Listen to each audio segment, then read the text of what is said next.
Quedarme con el segundo tema.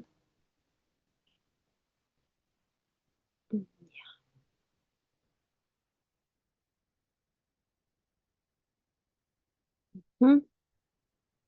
Bien, chicos, a ver, vamos a grabar también.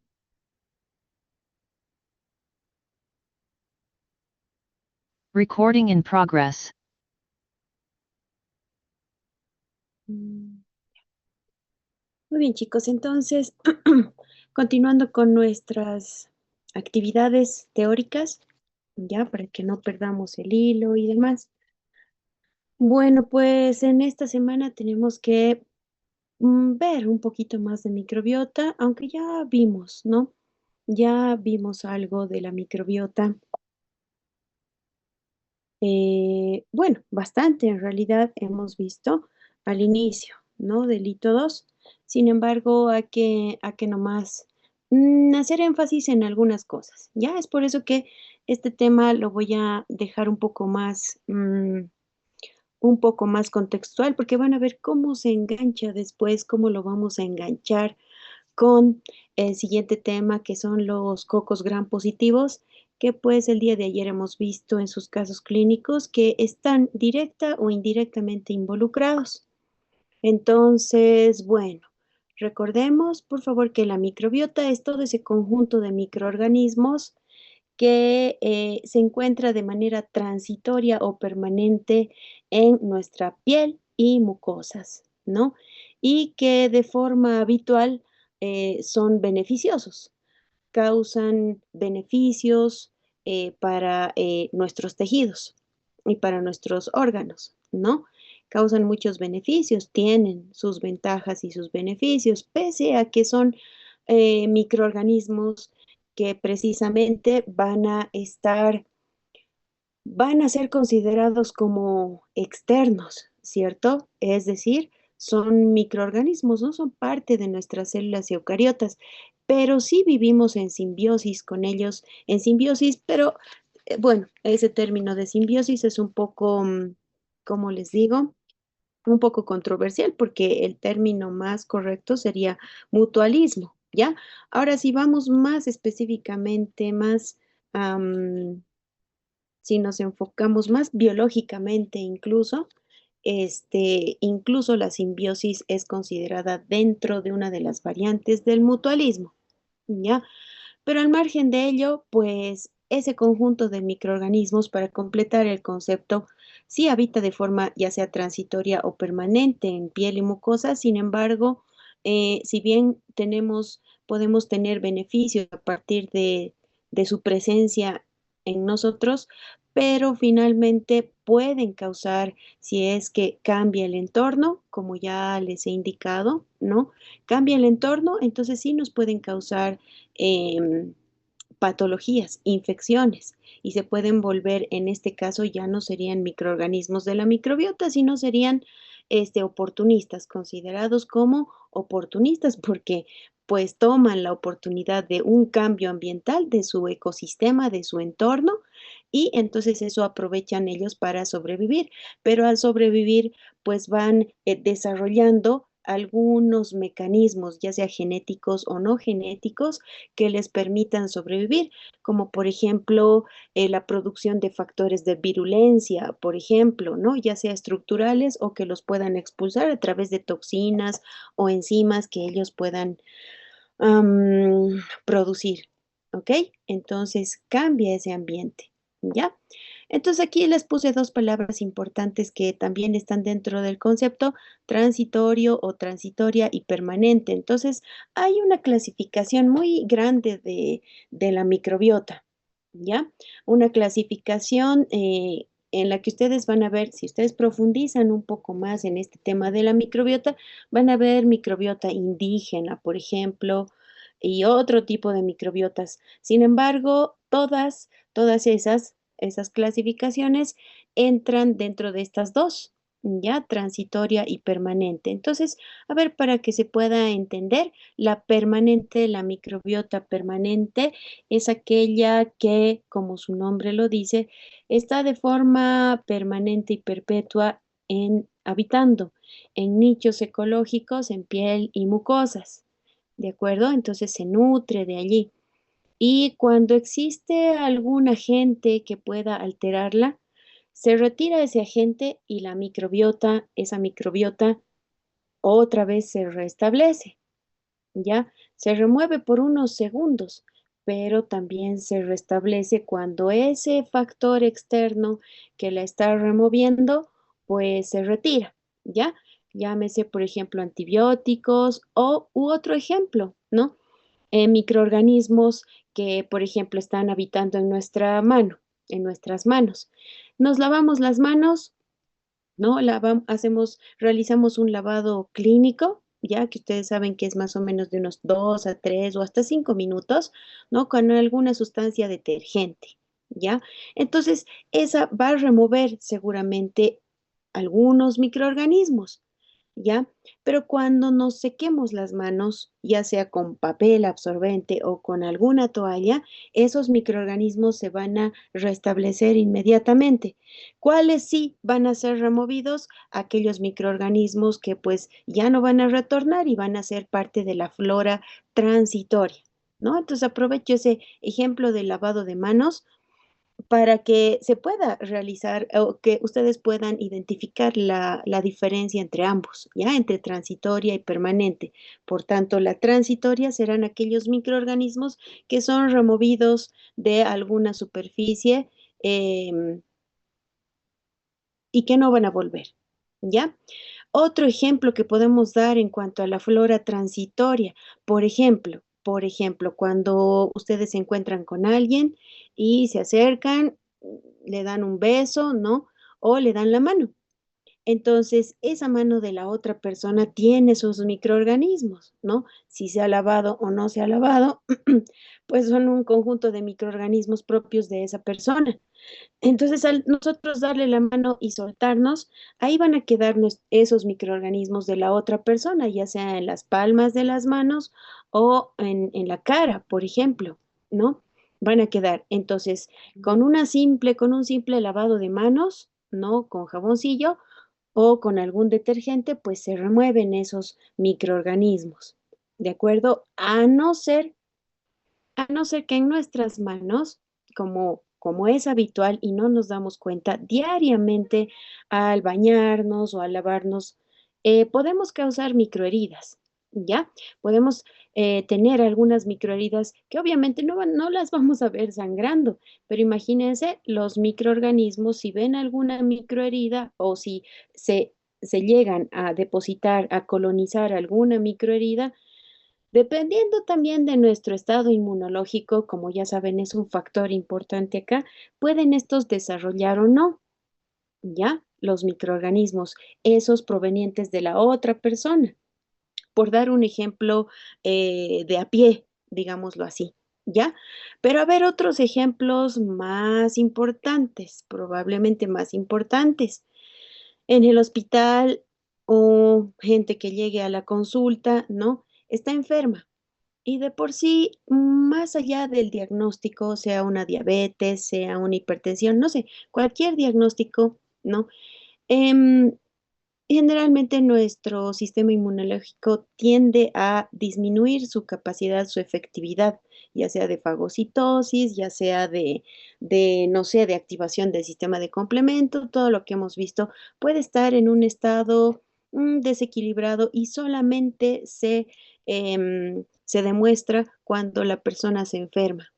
Entonces, esas personas que están con un estado inmunológico un poco deficiente, un poco deprimido, no deficiente todavía, sino deprimido, eh, al estar en un hospital donde hay tantos microorganismos los cuales van a colonizar piel y mucosas, probablemente al aspirar, ¿no? Imagínense, ahí, por ejemplo, pueden no solamente esos microorganismos colonizar esa mucosa o esa piel, sino también pueden desarrollar, pueden entrar en una reproducción masiva y estos microorganismos, pues ahí aprovechar los nutrientes, los pocos nutrientes que hay y desequilibrar más todavía ese estado inmunológico del paciente, ¿ya? Entonces ahí se puede desarrollar la enfermedad porque esos micronutrientes o esos nutrientes, esos factores nutritivos, pues pueden beneficiar a estos patógenos y ir en contra de los pocos microorganismos que por ahí debe haber en esa persona. ¿De acuerdo? Entonces, esto es muy importante. Pacientes internados, por ejemplo, por mucho tiempo en las salas de terapia intensiva, medicina interna, no sé, traumatología, que es muy frecuente también. Hay pacientes que, por ejemplo, ingresan por una caída, por una caída, qué sé yo, lo que yo más a mí más me llama la atención y siempre me ha llamado desde el internado, son gente que, por ejemplo, en adultos mayores, que se caen y las caderas pues son las que más sufren, ¿no? Son las más frecuentes en sufrir alguna fractura. Entonces, al sufrir una fractura abierta lastimosamente o cerrada, ¿no? Ingresan a quirófano estas personas, hacen la reparación con placas, tornillos y demás en traumatología, ¿no?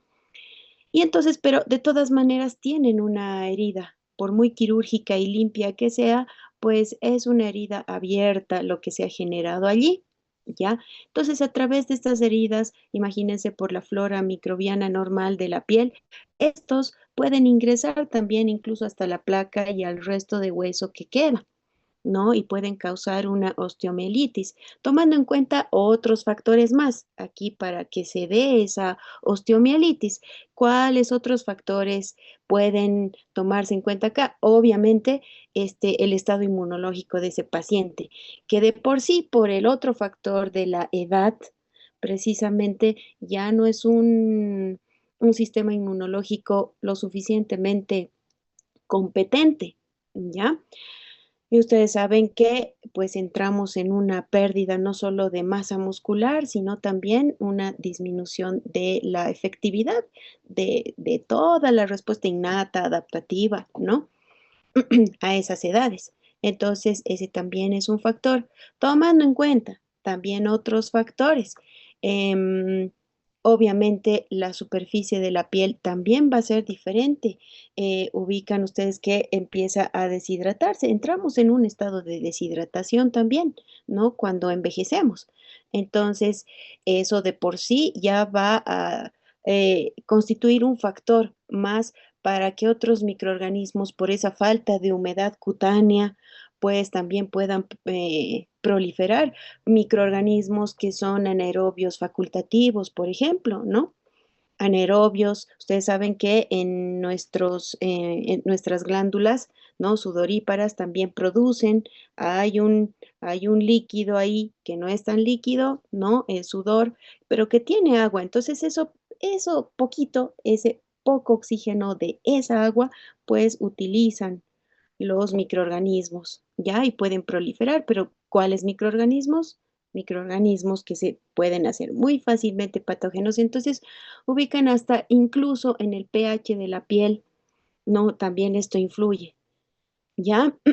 Entonces, si se dan cuenta, para la microbiota no solamente están involucrados este conjunto de microorganismos, sino también todo lo que exista en su en su nicho ecológico. Le vamos a llamar nicho ecológico al sitio específico donde habita un grupo de microorganismos, ¿ya? Un grupo variado de microorganismos, sean bacterias, virus, hongos, ¿ya? Principalmente parásitos también, que hay también parásitos comensales, ¿de acuerdo? Entonces, eso es muy importante. Entonces, hablando un poquito ya de la microbiota, un poquito más profundizando en las funciones de la microbiota, como ven acá, esto es muy sencillo, ¿ya? Pero sí podemos distribuir las funciones de la microbiota en tres partes, o tres o cuatro, ¿ya? Como pueden ver acá, dice protección contra las infecciones. Más bien le diríamos tiene una función de barrera, ¿ya?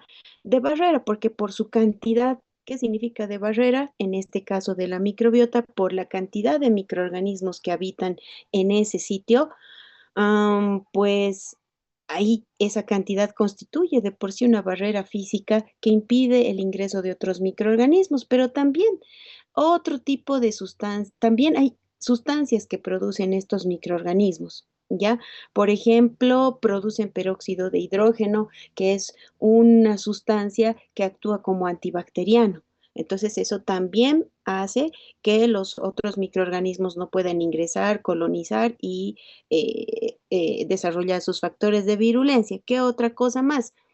También hay algunas en sí unas toxinas llamadas bacteriocinas que producen estas bacterias contra otras bacterias, ¿ya? Una especie de antibióticos más o menos, ¿no? Pero ya saben que el concepto de antibiótico es mucho más amplio, ¿no? Como hemos visto ya en las clases previas.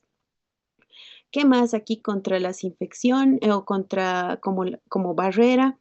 Pues eso, ¿ya? Después aquí dice fortalecimiento del sistema inmune. Sí, eso es fácil de entender, ¿no? Pero si utilizamos una palabra más específica, podríamos indicar que la microbiota actúa como mm, un inmunomodulador, ¿ya? Es un factor inmunomodulador. ¿Eso qué quiere decir? Que pues el contacto permanente de nuestro sistema inmunológico, sobre todo nuestra respuesta adaptativa, ¿ya? Hace que nuestros linfocitos pues vayan generando constantemente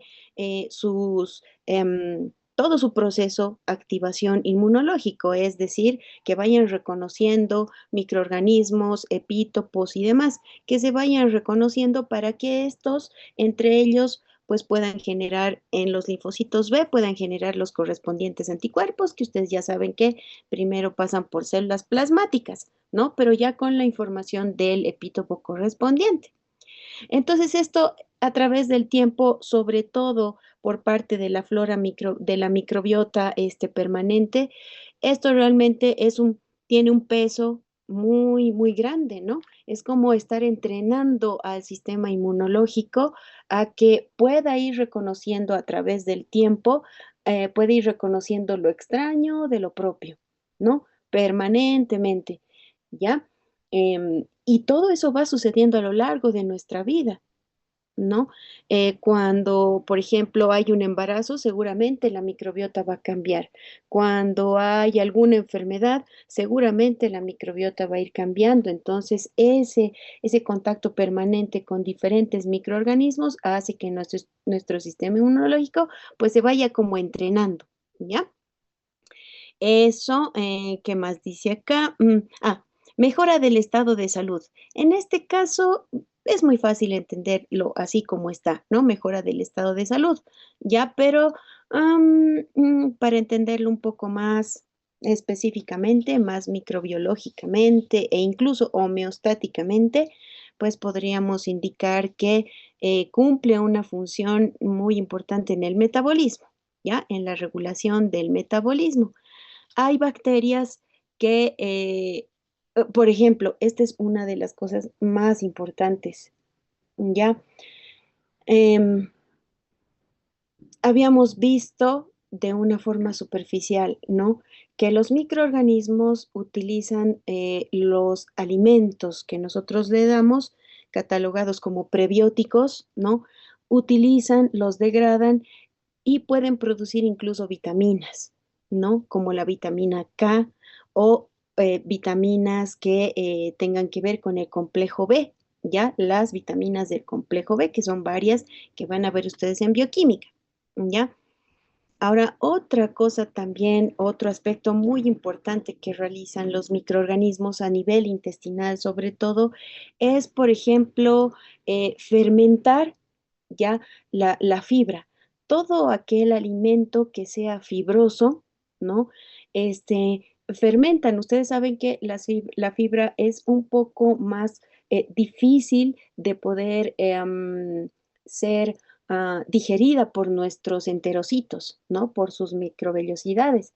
Entonces, esta fibra queda, queda semidigerida en la luz del intestino y al quedar ahí en la luz y estar los microorganismos de la microbiota intestinal también ahí en la luz de nuestro intestino, tienen la capacidad, ¿no? De poder fermentar, es decir, utilizar esta fibra, ¿ya? Y a partir de esta fibra, producir el metabolismo bacteriano va a hacer que se tenga como productos bacterianos ácidos grasos de cadena corta, ¿ya? Y al tener estos nosotros, al tener ácidos grasos de cadena corta, son ácidos grasos, ¿cómo les puedo decir? En bioquímica van a aprender mucho mejor seguramente en la parte de lípidos, ya, pero son ácidos grasos que promueven, por ejemplo, son como grasas buenas, por decirles de alguna manera. Y estas grasas buenas, pues obviamente van a formar parte de nuestras membranas, no son las que se van a acumular alrededor eh, de las arterias, ¿no? Bueno, no alrededor de las arterias, sino en la luz, ¿no? De las arterias, de los vasos sanguíneos, no son esas, ¿ya? Son, son grasas muy, muy adecuadas para nuestro metabolismo. Entonces, ¿quiénes se encargan de eso? Nuestra microbiota intestinal, pero siempre y cuando, pues, nosotros introduzcamos fibra. ¿Y cuáles son los alimentos que más fibra tienen? Pues todo lo que sean verduras, vegetales, no sé, todos los vegetales que ustedes no les guste probablemente, ¿no? Pero sí que son sumamente importantes, ¿ya? Por esta razón. ¿Ok? Y esto de los ácidos grasos de cadena corta es sumamente, es bastante estudiado, ¿ya? ¿Qué más? ¿Qué más? ¿Qué más? Sí, ¿ya? Eso es sumamente importante, todas las funciones de la microbiota. Ahora, si le hacemos am, mm, un análisis clínico también, ¿no? A estas bondades de la microbiota, bueno, pues clínicamente ya les he ido adelantando, ¿no? Se pueden convertir en oportunistas justamente porque cambia el microambiente, ¿ya? Ya sea a nivel cutáneo, a nivel mucoso, ¿no? Puede haber un desequilibrio de la microbiota. A eso conocemos como disbiosis. La disbiosis es el desequilibrio de la microbiota, es decir, puede ser un desequilibrio en cantidad o en calidad de microorganismos. ¿De acuerdo? Y justamente no solamente la mala alimentación puede ser como un factor de disbiosis, ¿ya? Sino también lo tercero que ustedes ven en estas líneas, ¿no? El uso inadecuado de antibióticos. Ya hablábamos la anterior vez como el uso indiscriminado o mal uso de los antibióticos, bueno, pues puede provocar fenómenos de resistencia bacteriana, ¿no? Frente a esos antibióticos, pero por otro lado, también, por ejemplo, cuando existe también, más allá de la resistencia bacteriana, cuando utilizamos antibióticos de forma permanente, hay enfermedades que, por ejemplo, necesitan antibióticos de amplio espectro, como las cefalosporinas de tercera generación, por ejemplo, que, que pues, por decirlo de alguna manera, eliminan de forma permanente muchos microorganismos de la microbiota, ¿ya? Entonces, al disminuir esa cantidad de microorganismos de la microbiota, pues ya va a dejar de ser efectiva su función de barrera, ¿no es cierto? Por tanto, los patógenos o algunos que sean provocados para convertirse en patógenos, por decirlo de alguna manera, pues van a proliferar, ¿no? Entonces, gracias a esta disbiosis por el mal uso o inadecuado de los antibióticos, ¿ya? Entonces, ese es otro aspecto más en cuanto a este punto, ¿no? Del uso inadecuado de los antibióticos, ¿ya? Bueno, espero me estén entendiendo porque estas cosas son importantes de poderlas analizar, ¿ya? Muy bien, entonces tomando en cuenta esos aspectos generales de la microbiota, hay que especificar. Yo sé que son mucha letra y yo siempre les reclamo de tanta letra, pero esto sí es necesario, ¿ya? Es sumamente necesario y a partir de ahora pues ya lo vamos a exigir, ¿no? Los géneros y especies de bacterias, miren, solo bacterias, ¿ya? Solo bacterias. En alguno que otro caso les he puesto un hongo, ¿ya? Pero la microbiota por localización, por área, de área corporal, dónde tenemos qué tipo de microorganismos tenemos en qué lugar, ya así con género y especie. ¿De acuerdo? Entonces, este cuadrito de acá es muy importante y enseguida viene otro. Ya, entonces empecemos por la cavidad oral. ¿Ya? Ayer, pues, escuchaba uno de los casos clínicos en donde han involucrado a este, ¿no? Al Streptococcus viridans, ¿ok? Sí, es parte de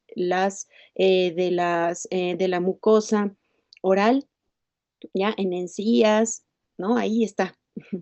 Es todo un zoológico, ¿no? En todas partes, como pueden ver, hay todo un zoológico, ¿ya? Entonces, en este caso, del género Streptococo, ¿ya? También tenemos a este sumamente importante en cavidad oral, el Streptococcus mutans, ¿ya? Este mutans es el agente etiológico de las caries, ¿ya? De las caries dentales, porque él, de hecho, lo que le gusta es que la gente no se lave los dientes. Un aseo bucal deficiente, pues hace que este Streptococcus mutans prolifere. Y donde hay restos de carbohidratos, ¿ya? Él va y los fermenta. Y al fermentar esos carbohidratos en la corona, por ejemplo, ¿no? En la superficie de los dientes, pues como producto de esa fermentación, lo que produce son ácidos, ¿ya? Ácidos que van degradando el esmalte, por muy duro que sea. Ustedes saben que es el componente más duro del diente, ¿no? Entonces lo va degradando con esos ácidos, con esos fermentos, ¿ya? ¿Y es por qué? Por esos restos que de la persona que no se ha lavado, no se ha hecho el aseo, ¿no? Sumamente importante este Streptococcus mutans, ¿no? Y es parte de la microbiota. Este también, Actinomyces israeli, que es un microorganismo que era catalogado como hongo también por su comportamiento, ¿ya? Tiene características entre hongo y bacteria procariota, ¿ya? Neiserias, también tenemos neiserias. Vamos a ver más adelante unos cocos, ya que son gram negativos. Esos sí que son patógenos, ¿ya? Del género Neisseria. Pero aquí con que ustedes pongan SPP está bien, ¿ya? Neisseria SPP. Por favor, como pueden ver, se va a acabar en 10 minutos. Entonces volvemos a entrar, ¿ya? Al mismo enlace, ¿ok? Bueno, entonces Neiserias SPP. Ahora, haciéndoles recuerdo de la nomenclatura, SPP significa sin espécimen específico, ¿ya? Es decir, que no se ha identificado un espécimen específico, ¿ya? Por eso se puede colocar aquí cuando no se ha determinado la especie, ¿no? Específicamente, entonces se puede poner SPP o SP, ¿ya? No hay problema, SP o SPP. ¿De acuerdo? Igual para Veillonella, como pueden ver, SPP. Estos son algunos porque hay varios, ¿ya? De hecho, se parece un poco a esta flora microbiana en cavidad oral, se parece mucho a la mucosa a nivel rectal, ¿ya? Se parece. ¿Ok? Hay también, pero hay otros en la mucosa rectal también. Ah, aquí lo que no estoy viendo es enterococos. Ya, por si acaso, en cavidad oral también están los enterococos. Aquí no sé por qué no los puse, están los enterococos. Y también tenemos a nivel de mucosa rectal. ¿Ya? Entonces, estos microorganismos, aquí les he puesto un ejemplo, ¿no? Dice placa dental. El Streptococcus mutans es el más, como les estaba comentando, es el representativo, ¿ya? En este caso, eh, porque estos Streptococcus mutans tienen una cápsula, ¿ya? Eso les permite adherirse a los carbohidratos que están en el resto de los dientes no aseados, ¿no? Entonces, forman como una especie de capas llamadas biopelículas de microorganismos, ¿ya?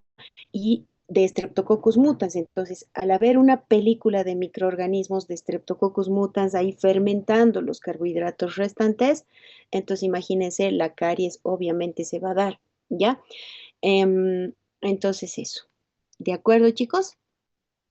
Muy bien, si tienen preguntas, por favor, ya saben, levanten su manito porque yo me la paso hablando y realmente me encanta hablar de los microorganismos.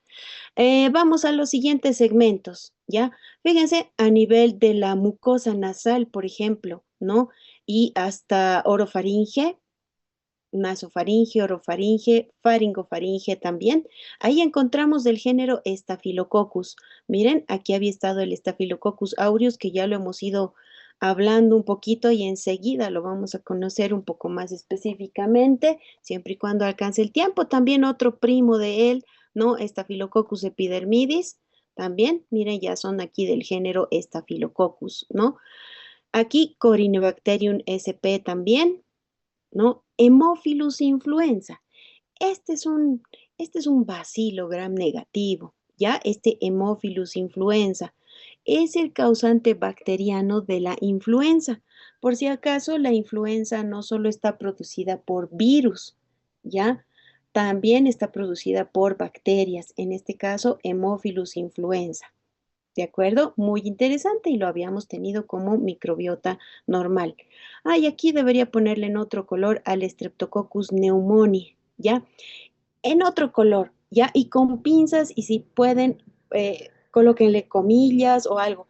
La verdad es que es controversial la presencia de Streptococcus pneumoniae como parte de las vías respiratorias, ¿ya? Como parte de la microbiota normal de vías respiratorias, porque este Streptococcus es el agente causal, el agente etiológico de la neumonía, ¿ya? De la neumonía bacteriana, ¿ya? Es uno de los agentes. Entonces, bueno, su presencia como parte de la microbiota es bastante controversial. Por eso aquí yo le voy a cambiar, de hecho, el color a un color negro para que se entienda que si es parte de una flora transitoria, pues sí, se puede aceptar, pero al estar de forma permanente, al residir ya de forma permanente, ahí sí puede, gracias a su cápsula, puede adherirse al epitelio respiratorio y pues ahí causar lo que tenga que causar y lo vamos a conocer después, ya cómo hace su patogenia. ¿Ya? Entonces es por esa razón que a este con pinzas hay que manejarlo, ¿ya? Si ustedes fundamentan bien, así como más o menos les estoy explicando su presencia como parte de la microbiota, entonces podríamos aceptar ya de forma transitoria, ¿ok? Entonces, por ejemplo, todos nosotros, ya, y aquí por eso les puse esta parte, ¿no? Portadores asintomáticos, fuente de infección, ya. ¿Por qué? Porque todos nosotros somos portadores de Staphylococcus aureus, ¿ya? Somos portadores de Staphylococcus aureus, es parte de nuestra microbiota. ¿Ok? Pero hay gente, por ejemplo, que tiene un sistema inmunológico bastante, em, em, ¿cómo se puede decir? Voluble, ¿no? El cual no en todas las épocas, y esto nos pasa a todos, pero en mayor frecuencia en algunas personas que entran en estados de estrés permanente, como ciertos estudiantes que estudian cierta carrera, ¿no? Puede ser que no se alimentan bien o tienen que dar exámenes o tests de muestra, lo que sea que involucre el estrés y eso disminuye la efectividad del sistema inmunológico. Ahí, por ejemplo, ellos están en permanente que le dicen, ay, me he resfriado, pero no llegan ni siquiera a tener fiebre, ¿no? Algún malestar, alguna coriza y ya, y se pasa, ¿no? Em, entonces, esos son los portadores asintomáticos de Staphylococcus aureus, por ejemplo, ¿ya?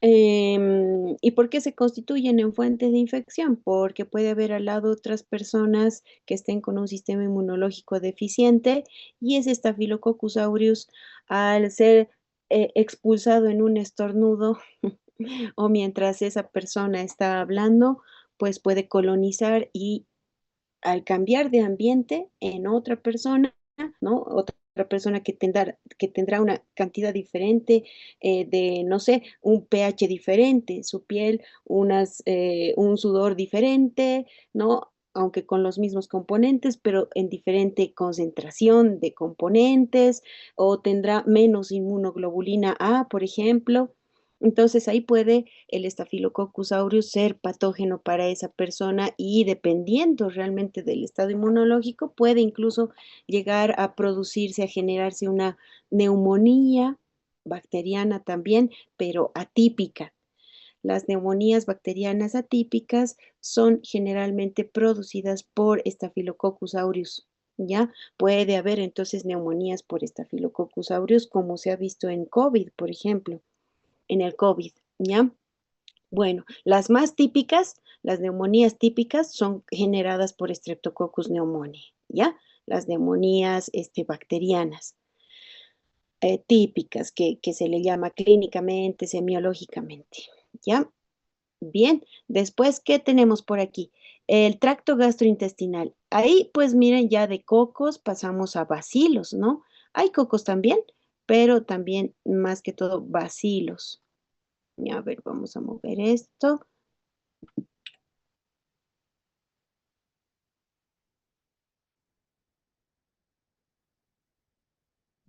No se quiere mover, que no se quiere mover. Bueno, pero espero que vean acá, chicos, ¿no? Estos géneros y especies de microorganismos en el tracto gastrointestinal, ¿ya? Se supondría que por el ácido gástrico, obviamente a nivel del estómago, pues no tendría que haber ningún microorganismo, pero hay algunos microorganismos que sí pueden pasar hasta el intestino, ¿no? O sea que la flora, la microbiota, la escasa microbiota que existe a nivel del estómago, de mucosa gástrica, pues se considera transitoria, ¿ya? ¿Qué tenemos a nivel de intestino delgado? ¿No? Fíjense, todos ellos. A esta pues ya la vamos conociendo, Escherichia coli, ¿ya? Que es un bacilo gram negativo, ya lo vamos a ver, es muy interesante. También tenemos a especies del género Bacteroides fragilis, Lactobacillus, ¿no? Muy importante, estos lactobacillus a este nivel, pero también a un siguiente que enseguida vemos, Clostridium sp, ¿ya? Más adelante vamos a ver a especies de Clostridiums que son bien patógenas, ¿ya? Pero sepan que hay otros Clostridios que no son patógenos, ¿no? Mientras